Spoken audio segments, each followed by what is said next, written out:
Hello friends, आज हम करने वाले रीजनिंग के टॉप क्वेश्चन जो कि एसएससी, रेलवे और यूपीपी में बहुत पूछे जाते हैं। ठीक है, क्योंकि इसमें क्या करना है आपको।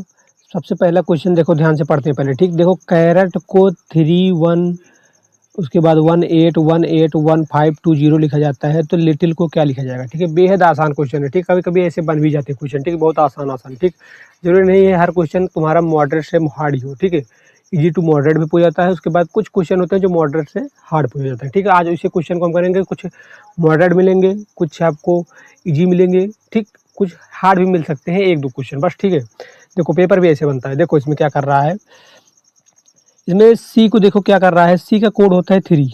ठीक, ए का कोड होता है 1।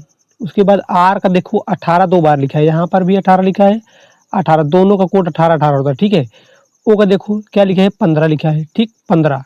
और टी का 20 होता है कोड। बस कोड उठा के लिख दिया है। ठीक है, इसमें कुछ दिमाग नहीं लगाना। देखो इसमें ऐसे हम क्या करेंगे, लिटिल का करेंगे। ठीक है, देखो ध्यान से देखना, यल का होता है 12।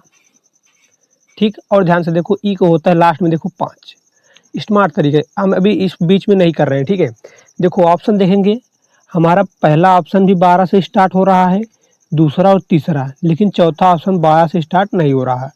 तो हमारा क्या हो जाएगा, चौथा ऑप्शन तो कट गया पहले ही। ठीक है भाई, चौथा ऑप्शन कट गया। आगे देखो, देखो शुरुआत तो 12 से हो रही, लेकिन खत्म किस पे हो रहा है, 5 पे। अब देखो खत्म ये दोनों जो 1 और देखो 1 छोड़ो, 2 और 3 5 पे खत्म नहीं हो रहे हैं, ना तो 2 वाला ना 3 वाला। ठीक, लेकिन हमारा ऑप्शन नंबर 1 जो है वो 5 पे खत्म हो रहा है। ठीक, ऑप्शन नंबर 1 हमारा क्या हो रहा है, 5 पे खत्म हो रहा है, इसलिए हमारा राइट आंसर क्या हो जाएगा, ऑप्शन नंबर 1। ठीक है, आपको पेपर में ऐसे ही करना है। ठीक है, आपको वहाँ भूल जाएगा, लेकिन आप थोड़ा सा दिमाग लगाओगे तो जल्दी से जल्दी क्वेश्चन कर पाओगे। ठीक, चलिए अगले सवाल पे।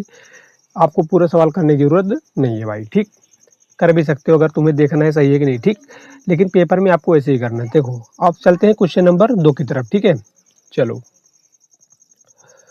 क्वेश्चन नंबर 2 देखो भाई, इसमें क्या कह रहा है, उस विकल्प आकृति को चुनिए जो दी गई आकृति में निहित है। ठीक है, मतलब इसका मतलब जो ब्रैकेट में है घुमाना नहीं है आपको। ठीक है, इस आकृति को आपको घुमाने नहीं है, अनुमति नहीं दिया है। ठीक है, देखो आप इन चारों ऑप्शन को देखोगे, पहला दूसरा तीसरा चौथा को, यही आपको अगर जिस ऑप्शन में मिल गया वही तुम्हारा क्या हो जाएगा, राइट आंसर हो जाएगा। ठीक है भाई, देखो पहले वाले में तो कुछ नहीं दिख रहा, लेकिन देखो अगर ध्यान से देखोगे दूसरे वाले में हमें कुछ इस तरह का दिख रहा है। ठीक है, ध्यान से देखो ये थोड़ा सा इस तरह।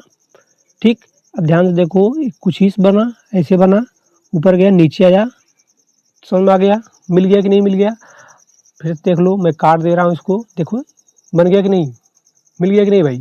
तुम्हारा राइट आंसर क्या हो जाएगा, ऑप्शन नंबर बी हो जाएगा। ठीक है, बीच में मिल गया। हाँ ठीक, आपको खोजना रहता है इसमें। ठीक है, चलिए अगले सवाल पे चलो। क्वेश्चन नंबर 3 क्या कह रहा है, आप ध्यान से देखेंगे इसको। ठीक है, देखो इसमें कह रहा है कि निम्न शब्दों को तार्किक और सार्थक क्रम में व्यवस्थित करें। ठीक है, आपको सार्थक क्रम में लगाना है। ठीक है, ऐसे क्या होता है कि आप कभी कभी देखो इसमें क्या दिया है, घुटना दिया है, उंगली दिया है, गर्दन दिया है, बाल दिया है, पैर की उंगली दिया है। अब कुछ बच्चे क्या करेंगे, इसमें समझ नहीं पाएंगे कि कहाँ से शुरू करें, पैर की उंगली शुरू करें कि बाल से शुरू करें। ठीक है, लेकिन भाई देखो आप ऑप्शन से भी समझ सकते हो किस तरीके से पूछा है, नीचे से पूछा है, सीक्वेंस के ऊपर से पूछा है। ठीक है, देखो यहाँ पे देखो सारे ऑप्शन 5 5 से हैं, एक 4 से भी है। ठीक है, एक 3 नंबर वाला 4 से शुरू हुआ है। अगर हम 4 से शुरू करते हैं, एक बार मान लो कि मैंने ऑप्शन नंबर 3 के हिसाब से करना चाह रहा हूँ। ठीक है, 4 से शुरू किया इसने, 4 को मैं अगर पहले ले रहा हूँ। ठीक है, मैं अगर 4 को पहले ले लिया, उसके बाद क्या लिया है, 5 लिया है, तो मैं 5 होकर लिखूँ। बाल के बाद पैर की उंगली नहीं आएगी भाई। ठीक है, शरीर में मानव शरीर में बाल के बाद तुरंत पैर की उंगली थोड़ी आ जाती है। तुम्हारा राइट आंसर नहीं हो सकता 3 नंबर। ठीक है, इसलिए हम देखो 4 से शुरू हुआ था, ये तो गलत हो गया। ठीक, क्या हो गया भाई, हमारा क्या हो गया, गलत हो गया। 3 नंबर क्वेश्चन क्या हो गया, गलत हो गया। ठीक, अब इसका मतलब समझ में आ गया हमें कि 5 से ही शुरू करना है। देखो सारे ऑप्शन कैसे शुरू हुए, 5 से। 5 नंबर पे कौन सा है, पहले देखो ध्यान से, पैर की उंगली 5 नंबर पे है। ठीक है भाई, मतलब नीचे से शुरू करना है। ठीक है, 5 नंबर। उसके बाद देखो पैर की उंगली के बाद क्या आता है भाई, घुटना आता है, उंगली आती है कि तुम्हारा गर्दन आता है कि बाल आता है, क्या आता है बताओ जल्दी से। अगर ध्यान से देखोगे पैर की उंगली के बाद घुटना आएगा, क्या आएगा, घुटना आएगा, तो 5 के बाद 1 आ गया, समझ में आ गया। उसके बाद घुटने के बाद देखोगे ना तो उंगली, हाथ की उंगली, ये जो 2 नंबर वाला है ना, हाथ की उंगली है, तो मतलब 5 1, उसके बाद क्या आएगा, 2 आएगा, समझ में आ गया। 5 आएगा, उसके बाद 1 आएगा, फिर 2 आएगा। अब देखो उंगली के बाद क्या आएगा, गर्दन आएगा, उसके बाद ऊपर बाल जाएगा, ठीक है। तो इसलिए 3, उसके बाद हमारा 4 लास्ट में आएगा। हमारा देखो आंसर कौन सा मिल गया, ऑप्शन नंबर 4, जो कि हमें 5, 1, 2, 3, 4 दिख रहा है, ठीक है। ऐसे करना है आपको, ठीक, जल्दबाजी नहीं करना, सवाल में आप ध्यान से समझना, उसके बाद करना, ठीक है। चलिए अगले सवाल पे कोई दिक्कत हो तो कमेंट कर सकते हो, ठीक है भाई, मैं इसको कवर कर लूँगा अगली वीडियो में। चलो देखते हैं क्वेश्चन नंबर 4 को, ठीक है। देखो इसमें क्या कह रहा है, ध्यान से पढ़ेंगे सवाल को और आराम से करेंगे, ठीक है। इसमें जल्दबाजी नहीं करेंगे, थोड़ा सा श्रेणी वाला है, मैंने बताया 1-2 क्वेश्चन मॉडरेट आता है भाई, ठीक है, हर सवाल में आता है, देखो हर एक एग्जाम में आता है। देखो इसमें क्या कह रहा है, दिए गए विकल्पों में वह संख्या चुनिए जो श्रेणी में प्रश्नवाचक चिन्ह के स्थान पर आ सकती है। देखो इसमें क्या किया है, अगर हम देखेंगे तो यहाँ से 35 से 54 लिखा है, क्या लिखा है, 35 से 54 किया है। तो इसमें क्या किया है, अगर देखेंगे तो हम 19 प्लस कर दिए है, क्या किया है, 19 प्लस किया है। फिर देखो 54 से 77 किया है, उसमें देखेंगे तो हम क्या किया है, इसमें 23 प्लस किया है, क्या किया है, 23। फिर देखो 77 से 106 लिखा है, फिर क्या किया है, फिर 29 प्लस किया है, क्या किया है, 29 प्लस। फिर देखो 106 से 137 लिखा है, क्या किया है इसमें देखो, फिर 31 प्लस किया है, क्या किया है भाई, 31 प्लस किया है, ठीक। अब देखो 137 से हम क्या जोड़े, क्या ऑप्शन आ जाएगा। देखो भाई यहाँ पहले 19 लिया, फिर 23 लिया, फिर 29 लिया, फिर 31 लिया, ठीक है। श्रेणी में इसमें क्या लगाया नियम, इसने अभाज्य संख्याओं को जोड़ा है, ठीक है। 19 के बाद 31 आता है, 31 के बाद 29 आता है, 29 के बाद 31 आता है, ठीक है। ये किसी से अभाज्य संख्या हो सकती है जो 1 से कटे और स्वयं से कटती है, ठीक है, ये भी बात ध्यान रखना, ठीक है। तो देखो 31 के बाद अभाज्य संख्या क्या होगा, 32 तो होगा नहीं, 33, 34, 35 तो होगा नहीं, ठीक है, 36 भी नहीं होगा, क्योंकि 18 देखो 18 दूनी 36 हो जाता है, ठीक है, 18 से भी कट जाएगा। तो देखो इसके बाद क्या आएगा, 37 आएगा, क्या आएगा, हम अगर इसमें क्या जोड़ दें, 37, क्या जोड़ दें, अगर हम इसमें अगर हम प्लस कर दें 37, तो हमें क्या मिल जाएगा, 137 में अगर हम 37 जोड़ दें तो क्या मिल जाएगा, हमें 174 मिल जाएगा, क्या मिल जाएगा, 174, जो कि हमारा राइट आंसर हो जाएगा ऑप्शन नंबर 4, ठीक है। आपको इसी तरीके से समझना है सवाल को। चलिए अगले सवाल पे चलो, इसमें क्या कह रहा है, क्वेश्चन नंबर 5 में देखेंगे, ठीक है। इसमें कह रहा है कि यदि प्रश्न आकृति में दर्पण को रेखा PQ पर रखा गया, ये जो दर्पण है ना, ये PQ है, दर्पण है, क्या है, PQ दर्पण है। तो आपको क्या बताना है, सही दर्पण प्रतिबिंब बताना है, ठीक है। देखो इसमें क्या करना है, सबसे पहले ध्यान देंगे, स्टार तो ऊपर ही रहेगा, स्टार, ठीक है, ये जो स्टार दिख रहा है आपको, ये ऊपर ही रहेगा। लेकिन हम देख रहे हैं स्टार जो है इसमें नहीं है ऊपर, और इस ऑप्शन में ऊपर नहीं है, तो हमारा क्या हो गया, गलत हो गया, ठीक है। इसमें है हमारा स्टार और इस वाले ऑप्शन में है स्टार। आगे देखो, ध्यान से देखना, दर्पण PQ के नज़दीक क्या है, ए वाला, ठीक, ए वाला जो आयत की तरह थोड़ा सा दिया गया है वही है। तो देखो ध्यान से देखोगे ना, वैसे ही बनता है, बस दाहिने के बाएं हो जाता है, बाएं हो जाता है, ठीक है। तो देखो आगे अगर दर्पण के पास नज़दीक ये है तो ये भी नज़दीक ही रहेगा, तो ये भी नज़दीक है इसमें और इसमें भी नज़दीक है। लेकिन देखो ये जो त्रिभुज टाइप बना है थोड़ा सा कुछ इस तरीके से है, ठीक है, कुछ इस तरीके से है, तो इसका उलट जाएगा, क्या हो जाएगा, कुछ इस तरीके से हो जाएगा। जैसे इसमें देखो ऑप्शन नंबर 1 में है, ठीक है, कुछ इस तरीके से हो जाएगा, ये उलट के कुछ इस तरीके से हो जाएगा, ठीक है। तो इसमें क्या किया है, ऑप्शन नंबर डी में देखोगे तो इसको सीधा कर दिया है, हमारा गलत हो जाएगा, ठीक है, हमें ऐसा नहीं करना। तो हमारा ऑप्शन राइट आंसर का आंसर हो जाएगा ऑप्शन नंबर ए, दाहिने के बाएं होगा, तो ऐसे हो जाएगा कुछ तरफ, ठीक है, समझ में आ गया। चलिए अगले सवाल पे चलो, ऑप्शन नंबर 1 हमारा राइट हो जाएगा, ठीक है। चलो क्वेश्चन नंबर 6 को देखेंगे ध्यान से। पहले इसमें बहुत बच्चे गलतियां कर दोगे भाई, ठीक है, मैं सच बता रहा हूँ, बहुत बच्चे गलतियां करेंगे इसमें, बिन आरेख में बहुत गलतियां होती हैं, आपको लगेगा ऐसा हो सकता है लेकिन नहीं होता, ठीक है। देखो इसमें क्या करना है, इसमें कह रहा है बैन आरेख बनाना है। देखो महिलाएं देखो प्रोफेसर होती हैं, हो सकती हैं कि नहीं, हो सकती हैं भाई, ठीक है। तो हम महिला का बनाएंगे एक गोला, ठीक है, और प्रोफेसर का भी एक गोला बना देंगे, ठीक है भाई। ये महिला का हो गया, महिला का, ये महिला का है और ये प्रोफेसर का है, ठीक है। ध्यान से देखो, महिला प्रोफेसर हो सकती है। फिर देखो भाई, फिर क्या किया है, प्रोफेसर विधवाएं हो सकती हैं, बिल्कुल हो सकती हैं, प्रोफेसर जो है विधवाएं भी हो सकती हैं। लेकिन यहाँ पर थोड़ा ट्विस्ट है, लेकिन विधवाएं कौन होंगी, सिर्फ महिलाएं होंगी, इसमें भी हो सकती हैं, महिलाएं विधवाएं भी हो सकती हैं। तो प्रोफेसर जो है पुरुष भी हो सकता है, लेकिन महिला क्या हो सकती हैं, विधवाएं, सिर्फ महिलाएं विधवाएं होंगी, ठीक है, समझ में आ गया। प्रोफेसर भी हो सकती है और महिलाएं क्या हो सकती हैं, विधवाएं भी हो सकती है। ठीक है, तो महिला कुछ इस तरीके से हमारा डायग्राम बनेगा, एक अंदर भी ऐसे रहेगा और दोनों महिला के अंदर क्या हो जाएंगे, विधवाएं आएंगी। समझ में आ गया। प्रोफेसर भी हो सकती हैं विधवाएं, कुछ हमारा इस तरह का बनेगा। ठीक है, तो क्या हो सकता है भाई हमारा राइट आंसर हमारा हो जाएगा ऑप्शन नंबर सी। ठीक है, समझ में आ गया। तो हो सकती हैं, ठीक, प्रोफेसर भी हो सकती हैं विधवाएं और क्या हो सकती हैं, महिला भी विधवाएं होती ही हैं, लेकिन महिला के अंदर ही आएंगी सारी विधवाएं। ठीक है, प्रोफेसर के अंदर नहीं जाएंगी, आएंगी लेकिन पूरा नहीं आएंगी। ठीक है, समझ में आ गया। चलो अगले सवाल पे चलें। चलो क्वेश्चन नंबर 7 को देखेंगे। सबसे पहले देखो इसमें क्या कह रहा है। इसमें कह रहा है कि वेन आरेख में, ठीक है, वेन आरेख में पंचभुज क्रिकेटर का प्रतिनिधित्व करता है। ठीक है, ये जो पंचभुज है, क्या ये पंचभुज जो है क्रिकेटर का है, किसका है, CR लिख दिया। ठीक, उसके बाद देखो वर्ग शतरंज का, वर्ग जो है शतरंज का है, मैंने CH लिख दिया, चेस। ठीक है, उसके बाद क्या कह रहा है, कलर का, वृत्त क्या है, कलर को का प्रतिनिधित्व करता है, मतलब वृत्त को किसको दर्शाया गया है, कलर को से। ठीक है, कलर को वाले हैं कौन, CL लिख दिए कलर को। ठीक है, अब देखो क्वेश्चन क्या कह रहा है, हमें फालतू की चीज़ें मत पढ़ा करो। ठीक है भाई, क्वेश्चन आपको थोड़ा सा समय बचाना भी है एग्जाम में। ठीक है, आगे देखो क्वेश्चन नीचे लिखा गया है, क्या लिखा है कि कितने क्रिकेटर शतरंज खिलाड़ी तो हैं लेकिन क्लर्क नहीं, मतलब क्लर्क वाले को क्या करना है, हमें क्लर्क वाले को निकाल देना है। क्लर्क कौन सा है, ये वृत्त वाला है क्लर्क। ठीक है भाई, ये वृत्त वाला जितना भी है, ठीक, वृत्त जितना भी है हमें इसको क्या करना है,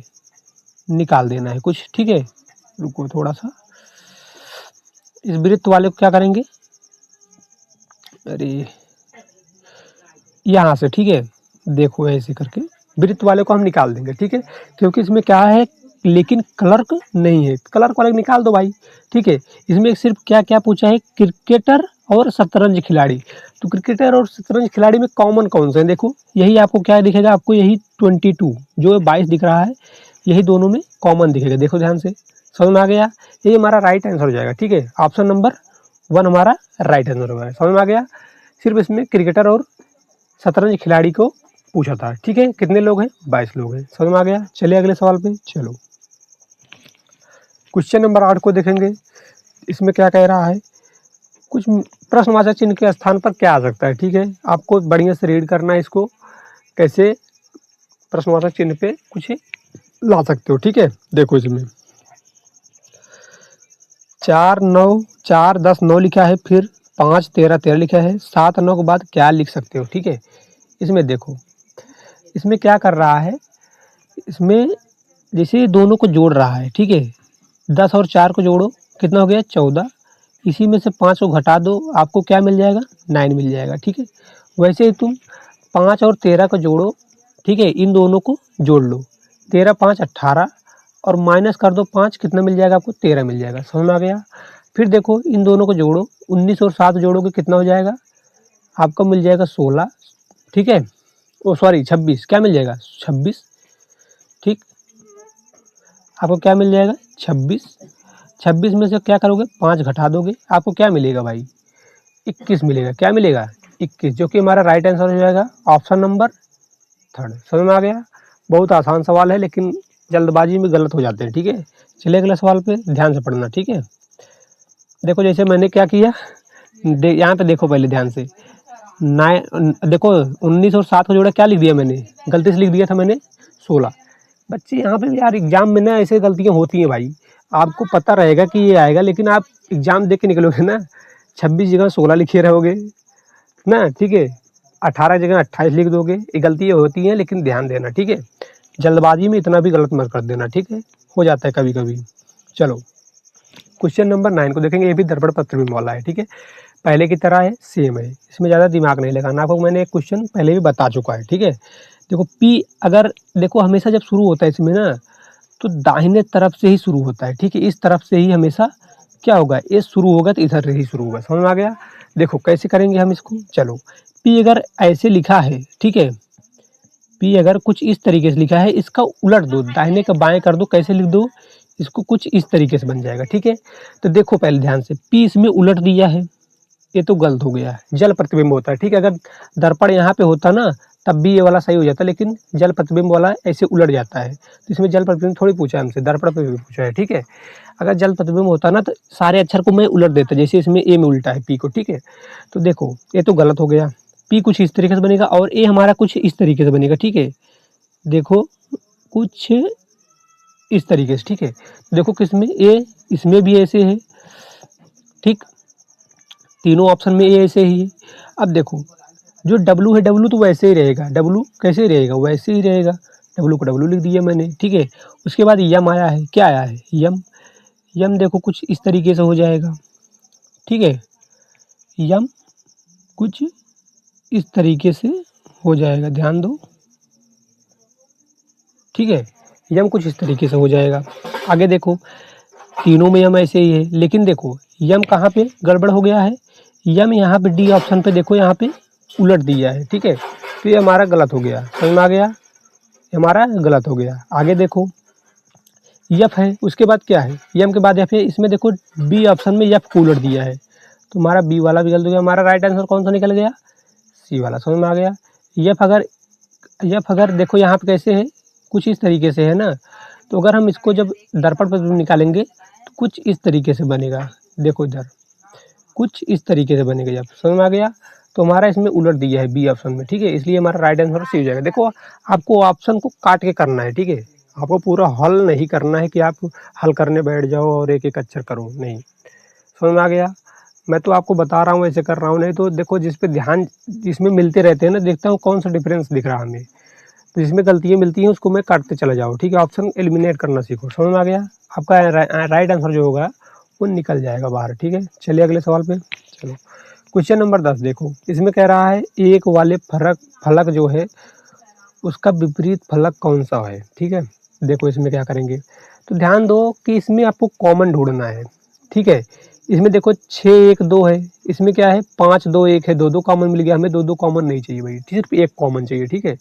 अब देखो अगर इसको लोगे तो 6 1 2 है, 5 4 3 है, इसमें कोई कॉमन ही नहीं मिला हम इन दोनों में, तो हम इन दोनों को ले लेते हैं, ठीक है। ऐसे ही करते हैं, इसमें क्या कॉमन मिलेगा ध्यान से देखेंगे पहले हम।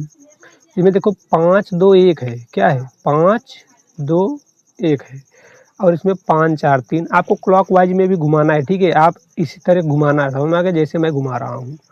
5 4 3 क्या आ गया, मिल गया 5 4 3। आपको एक का क्या पूछा था विपरीत, तो एक के विपरीत हमें क्या मिल गया भाई, यहाँ पे देखो 3 मिल गया, ठीक है। आप ऐसा मत करना कि देखो इधर मैंने घुमाया कुछ इस तरीके से और इसको तुम घुमा दिए इस तरीके से, गलत हो जाएगा, ठीक है। आपको क्लॉकवाइज ही घुमाना है, जिस तरह से घड़ी घूमती है ना, हाँ उसी तरीके से आपको घुमाना है, ठीक है। जल्दबाजी नहीं करना भाई, गलत मत करना, ठीक है। समझ में आ गया। चलिए अगले सवाल पे चलो। इसमें क्या कह रहा है, चलो देखते हैं पहले। इसमें कह रहा है वर्ग कितने हैं, इसको गिन सकते हो आराम से, ठीक है। वर्ग को आराम से गिन सकते हो। पहले देखो यहाँ पे देखो बड़े बड़े वाले वर्ग लेंगे हम पहले, तो गिनो पहले 1 2 3 4 5 6 7 8 9, बड़े वाले वर्ग कितने हो गए हमारे पास, मिल गए 9 मिल गए, ठीक है, प्लस, ठीक। आगे देखो अब छोटे वाले वर्ग गिनेंगे, जो छोटे छोटे से है ना, ये छोटे छोटे कितने हैं 5 हैं, तो इसको भी हम लिख लेते हैं 9 5 प्लस 5, उसके बाद प्लस लगा देते हैं, ठीक है। अब देखो ध्यान से देखना मैं क्या बताने वाला हूँ। देखो कुछ इस तरीके से भी वर्ग बनेगा, ठीक है। दो दो को मिला के एक वर्ग मिल गया, समझ में आ गया, प्लस 1 कर दो, ठीक है। उसके बाद लगाया मैंने प्लस, ठीक है। अब देखो थोड़ा सा कलर चेंज करके दिखा रहा हूँ आपको, देखो कोई एक आपको यहाँ पे मिलेगा, ठीक है, समझ में आ गया। फिर प्लस 1 कर दूँ, उसके बाद देखो प्लस, फिर देखो एक आपको यहाँ पे मिल जाएगा, ठीक है। 4 4 को जोड़ के, ठीक है, प्लस 1 कर दिया, फिर प्लस, उसके बाद देखो एक आपको यहाँ पे देखो, सॉरी यहाँ पे देखो कुछ इस तरीके से मिल जाएगा, ठीक है, प्लस 1 हो गया। अब देखो कितने हो गए तुम्हारे पास, जोड़ लो पूरे, पूरे जोड़ लो, 9 5 14 और 4 है, ठीक है, 14 4 18, समझ में आ गया 18। लेकिन आप जल्दबाजी में क्या करोगे, ऑप्शन नंबर 4 लगा दोगे, राइट आंसर बोल दोगे सर हमारा क्या हो गया 18 राइट आंसर, नहीं गलत हो जाएगा। ठीक है, देखो ध्यान से देखोगे तो आपको एक और मिलेगा, ये बड़ा वाला, सबसे बड़ा वाला देखो, समझ में आ गया। 18 में एक जोड़ो कितना हो गया 19 हो जाएगा। क्या हो जाएगा 19। जल्दबाजी में गलत नहीं करना, ठीक है। ऑप्शन नंबर 2 हमारा राइट आंसर है। ठीक है, समझ में आ गया, समझ में आया कि नहीं आया? ठीक, एक बार अपने आप से भी कर सकते हो। ठीक है, चलिए अगले सवाल पे। चलो ये देखो भाई क्वेश्चन नंबर 12, आप लोगों को क्या है, ध्यान से देखो होमवर्क है। क्या है? होमवर्क है, और कमेंट में करना जवाब इसका कि आपका आंसर क्या आया है। ठीक है, मिलेंगे अगली वीडियो में एकदम बेहतरीन क्वेश्चन के साथ। तब तक के लिए बाय बाय, और आप बढ़िया से प्रैक्टिस करो। ठीक है, रीजनिंग क्या मांगती है? प्रैक्टिस मांगती है और कुछ नहीं मांगती है। ठीक है, चले।